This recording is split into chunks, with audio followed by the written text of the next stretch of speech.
छोटे ठाकुर जी के समय के बने हुए सबरी गोपी ने बैठ के उनके जो भोजन प्रसाद का जो बर्तन था, और जब नंदगांव से गौ माता जब आती थी जहाँ कोलर वन में चरने के लिए आती थी वो भोजन प्रसाद के लिए, तो सब सखी उनका इंतजार करती थी। तो आगे छोटे छोटे से उनके ठाकुर जी के बर्तन बने हुए हैं, उनमें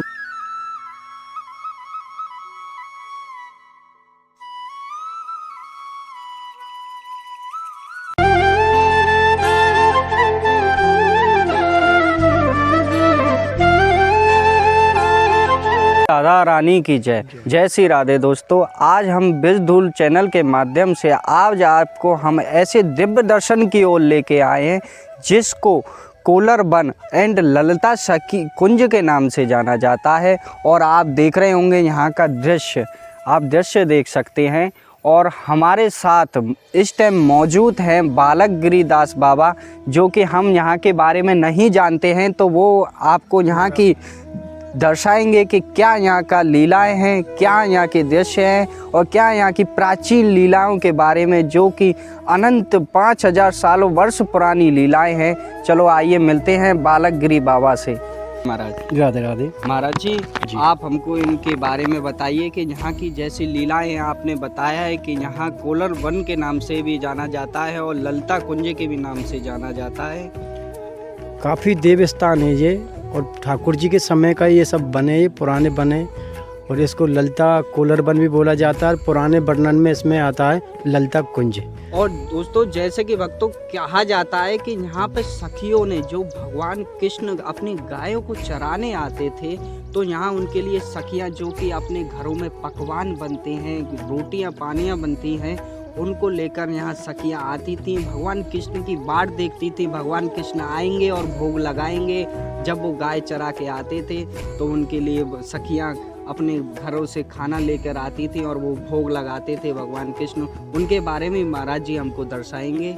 वो छोटे छोटे ठाकुर जी के समय के बने हुए सबरी गोपी ने बैठ के उनके जो भोजन प्रसाद का जो बर्तन था, और जब नंदगांव से गौ माता जब आती थी जहाँ कोलर वन में चरने के लिए आती थी वो भोजन प्रसाद के लिए, तो सब सखी उनका इंतजार करती थी। तो आगे छोटे छोटे से उनके ठाकुर जी के बर्तन बने हुए हैं, उनमें गौ माता आकर प्राचीन जो दृश्य हैं वो आज भी मौजूद है इस ब्रज में। आप जहाँ पे आए हैं ये ऊंचा गांव है, और ऊंचा गांव में ये कोलर वन, जहाँ ललिता कुंज के भी नाम से जाना जाता है। तो आप लोग चलो ऊपर छोटा सा आपको दिखाएंगे वहाँ। जी महाराज जी, हमने आपसे पहले भी पूछा था, यहाँ एक आपने बताया कि प्रहलाद कुंड भी है। हाँ, प्रहलाद कुंड भी ऊपर है, प्रहलाद कुंड भी है, और ऊपर थोड़ा सा चलने के बाद में प्रहलाद कुंड ऊपर है। हम आपको सब दर्शन कराएंगे, सब तीर्थों के। चलो चलते हैं दर्शनों की ओर। जय श्री राधे। कहते हैं राधा रानी का नाम बड़ा अनमोल है। जय श्री राधे दादा।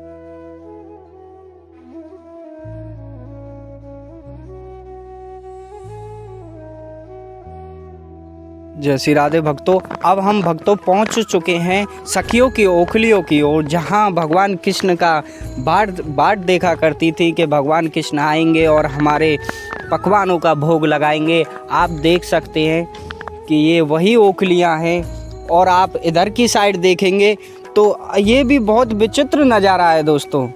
आप इधर की साइड देखेंगे तो यूपी और राजस्थान की बॉर्डर सीमा पे है। राजस्थान की सीमा पर हमारी सुदेवी सखी जी का वास है, और यूपी सीमा में हमारी सखी ललिता सखी का वास है। आप देख सकते हैं ये बॉर्डर सीमा है राजस्थान और यूपी की। दोस्तों आप देख रहे हैं कि ये सखियां की ओखलियां हैं जिनमें दूध भरा हुआ है। यहाँ राधा रानी की सखियां हैं जो कि अपने भगवान कृष्ण की बाट देखा करती थीं कि कब भगवान कृष्ण आएंगे और हमारे भोगों का ग्रहण करेंगे। आप देख सकते हैं कि उन भगवान कृष्ण की जो गौ होती थी वो अपने आप ही इन ओखलियों में दूध कर दिया करती थी, स्वयं अपने आप तत्काल ही नहीं दूध निकलता था। और जानते हैं महाराज जी की वाणी से। जी महाराज जी। ये किसी के बनाए हुए चिन्ह नहीं है, ठाकुर जी के समय के बने हुए हैं। जी तो इधर राजस्थान है, इधर यूपी है। जी। तो इधर की एक सुखदेवी सखी आ जाती थी, जी। इससे ललिता सखी, विशाखा, चंद्रावली, तोंग विद्या, रंग देवी, चंपकलता, 8 सखी यहाँ आती थी। कृष्ण भगवान का वो इंतजार करती थी, इनमें माखन मिश्री लेकर। उसी समय के ये सब वो स्थान है, ये किसी का बनाया हुआ नहीं है। और इसे कोलरवन भी बोला जाता है और ललिता कुंज भी बोला जाता है। ललिता कुंज भी, जिसको ललिता कुंज के भी नाम से जानते और हैं। ये काफ़ी बड़े बड़े थे, ये काफ़ी सम छोटे छोटे होते जा रहे हैं। और पल्ली तरफ भी काफ़ी है, वो उसी समय के ये किसी के है।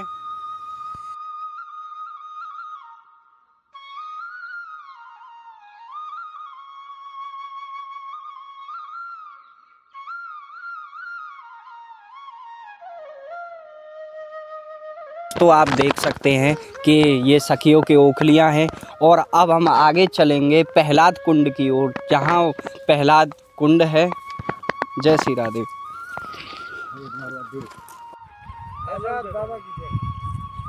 देश में विदेश में परदेश में रहो,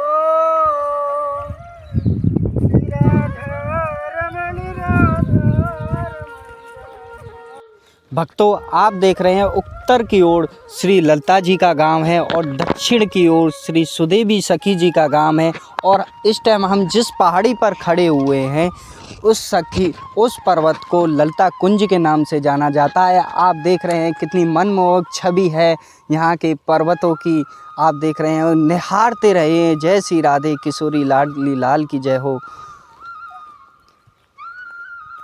कहते हैं राधा तू बड़ी भागनी, कौन तपस्या की, तीनों लोक का ऋण धरे, सो तेरे अधीन। जय श्री राधे भक्तों। अब भक्तों हम पहुंच गए हैं प्रहलाद कुंड की ओर। अब चलिए, प्रहलाद कुंड आ चुका है, चलिए आप उनके दर्शन कराते हैं हम। जय श्री राधे। हौले हौले चलते रहिए भैया। काफ़ी दुर्गम रास्ता है जी जी। रास्ते में पैर रखना भी भारी होता है। अभी कोई यहाँ पर विकास तो है नहीं। जी जी। और यहाँ एक महात्मा जी रहते हैं ऊंचे गांव के, बालकगिरी महाराज। बालकगिरी महाराज जी, उनके सानिध्य के उनके आशीर्वाद से हम जो है प्रहलाद कुंड के दर्शन करने जा रहे हैं। और मेरे भक्तजनों, हमारा जो चैनल है ब्रजधूल चैनल के माध्यम से आपको ये आज हम प्रहलाद कुंड पे दर्शन करवाने लाए हैं। प्रहलाद बरदेव सत्यदेव पूज्य भयंकरा उपेंद्र इंद्र वंजे बामन बलि वंदना गजेंद्र बरदेव स्वामी सर्वदेव नमस्कृत्य। जो आप रंग जी मंदिर में वृंदावन में जो आप भगवान गजेंद्र की जो लीला देखते हैं आप कुंड में, वो हाथी जो गज है, गज का एक जो भगवान उसके पैर को जब मगरमच्छ अपने पैरों मुखारबिंद में ले लेते हैं, वो लीला का उन्हीं प्रहलाद जी से यहाँ का वो संबंध है। आज हम आपके समक्ष यहाँ लेके आए आपको प्रहलाद कुंड की ओर। महाराज जी थोड़ा सा आप इसके बारे में बताएं, यहाँ आपको कैसे ज्ञात हुआ ये प्रहलाद कुंड है? पुराने साधु आते हैं और इस जगह पे अपना जोत बाती जोड़ के काफ़ी समय से जाते हैं। मुझको ऐसे ललिता कुंज में काफ़ी समय आएगा, कम 7 साल हैगी। 7 साल से मैंने देखा बहुत साधु ऊपर आके भजन करते हैं और भजन करके यहाँ चले जाते, धूप बत्ती लगा के जाते। तो गुप्त साधु हैं, उनने बताया यहाँ प्रहलाद कुंड था और नारायण भट्ट जी की किताब में लिखित में है जी। यहाँ ललिता कुंज के बारे में लिखा हुआ है और इसके बारे में लिखा हुआ है। तो नारायण भट्ट जी की एक किताब है, तो उनने बामन गणंत लिखे। तो बामन गणंत में सब चीज़ का बौर है समय के अनुसार जी। और चारों बगल को देखो तो किंकड़ी मिलेंगी। तो इस प्रहलाद कुंड के बगल पहाड़ के अंदर ये रज, और यहाँ रज ये अलग रज है। बरसात में काफ़ी बरसात के समय पे ये काफ़ी जल एकत्रित हो जाए करता है और काफ़ी अट भी गया है। महाराज जी जैसा हमको बता रहे हैं, पानी आते इसी अट गया है जी। काफ़ी बड़ा भी था ये, तो समय के अनुसार छोटा होता जा रहा है। तो प्रहलाद कुंड को ये आप जो इस समय आप हमारे ब्रजधूल चैनल के माध्यम से कर रहे हो, सामने थोड़ा हमारा छायाकार महोदय जी वो कुशल विहारी महाराज के दर्शन, ब्रह्माचल पर्वत के दर्शन कराएं। और यहीं से राधा रानी का भी दर्शन हो रहा है और यहीं से ललिता सखी का इस पहाड़ी से। तो आपको इस समय हम लेके आए हैं आपको एक बहुत ही दिव्य दर्शन कराने के लिए, जो प्रहलाद कुंड के दर्शन आप कर रहे हैं हमारे जो चैनल है ब्रजधूल चैनल के माध्यम से। तो भैया जी थोड़ा सा इसकी रज का भी महत्व है। इस रज को थोड़ा अपने अपने माथों पर लगा करके आप अपने जीवन को सार्थक करें। और सभी भक्तजनों से मेरा निवेदन है कि आप हमारे ब्रजधुल चैनल के माध्यम से यहाँ पर भी आने का प्रयास करें। ऊंचा गांव से होते हुए किसी भी गांव निवासी वाले से आप पूछ सकते हैं कि पहलाद कुंड हमको जाना है, तो वो आपको पास ही है, ललिता कुंज के निकट ही आपके लिए स्थान है, ऊपर पहाड़िया पर। तो आप ज़रूर आएँ और ज़रूर यहाँ के दर्शन। राधे महाराज जी, थोड़ा सा आप हमको यहाँ के बारे में आपने इतनी थोड़ी बहुत जानकारी दी है, तो वैसे आप किसके बाद मतलब शिष्य हैं, थोड़ा सा हमें बताएं। ये ऐसा है, सब ये गुप्त हैं, किसका कौन चेला है, समय के माध्यम से सब ठाकुर जी अपने अपने माध्यम से सब पहुंचा देते। कौन, ये मेरा गुरु में बालक गिरी, जैसे ऊंचा गांव सकी गिरी पर्वत है, तो मेरा एक कुछ संबंध ऊंचा गांव में से मैं ही के बाबा हुआ। तो सकी गिरी पर्वत और ऊंचा गांव में मैं बालक गिरी बन के आया। तो मेरा गुरु का नाम है पंचानंद जी महाराज, महामंडलेश्वर जगत गुरु। वो कामाख्या देवी के भी महंते हैं, पंचकुला भी रहते हैं, चंडीगढ़ भी रहते हैं। उनका जुग जुग आश्रम है महाराज जी का। जी महाराज जी, आपका जूना अखाड़ा और आपके गुरुदेव का जूना अखाड़ा कहाँ से है? जूना अखाड़े से, मैं भी जूना अखाड़े से ही हूँ, 10 नाम जूना अखाड़ा। जी। तो ये गुप्त हैं और समय के माध्यम से यहाँ मैंने भी बहुत साधु देखे हैं। होली दिवाली को बहुत से साधु आते हैं यहाँ, ये कोलर बन के अंदर। और जो ललिता जी का जो कुंज है, तो बहुत से साधु मैंने भी आकर यहाँ, काफ़ी समय है कि मुझको 7 साल है कि यहाँ रहते रहते बहुत से साधु गुप्त आते हैं, अपने अपने कर्म के माध्यम से चले जाते हैं। कोई भी साधु अब तक नहीं, यहाँ कोलर बन में भी कोई नहीं डट पाया। और ठाकुर जी की कुछ इच्छा हुई, कुछ प्रहलाद कुंड की इच्छा हुई कि हमारे हाथ से, तुम्हारे हाथ से सबका ये जीवन उद्धार हो जाए। तो जैसे नारायण भट्ट जी अपनी खोज करके गए, तो हमारा तुम्हारा सबका संबंध है, सबकी खोज करना और सबका जीवन उद्धार करना। तो हमारे गुरु जी ने यही सिखाया। तो ब्रज मंडल में आप लोग सबका जीवन उद्धार करो, सबकी सेवा करो। जीव है, पक्षी है, हिरन है, रूह को भी। तो ठाकुर जी की और कुछ ललिता कुंज की इच्छा हुई, तो हमको यहाँ लाकर बैठाया ठाकुर जी ने। श्री राधे। जैसा कि महाराज जी ने आपको बालकदास गिरी महाराज जी ने जो हम लोगों को बताया है, तो बैसाख के महीने में यहाँ त्यागियों का ग्रुप है, वो यहाँ पर अपनी धुनी जमाया करते हैं। वो उनको ज्ञात है कि यहाँ प्रहलाद कुंड है काफ़ी प्राचीन। तो वो जो त्यागियों का ग्रुप हमारे ब्रज मंडल में भ्रमण पर रहते हैं, वो 2-3 दिन अपने अपने ऊपरा लेकर के या अग्नि धुनी को बना करके वो यहाँ पर हवन क्रिया, सारी क्रियाएँ करते हैं। तो वो यहाँ पर आते हैं। तो ये दिव्य स्थान है। अब हम आपको अपने चैनल के, ब्रजधुल चैनल के माध्यम से अपनी वीडियो को यहीं विराम देते हैं। आगे और भी आपको दर्शन कराते रहेंगे। श्री राधे, श्री राधे।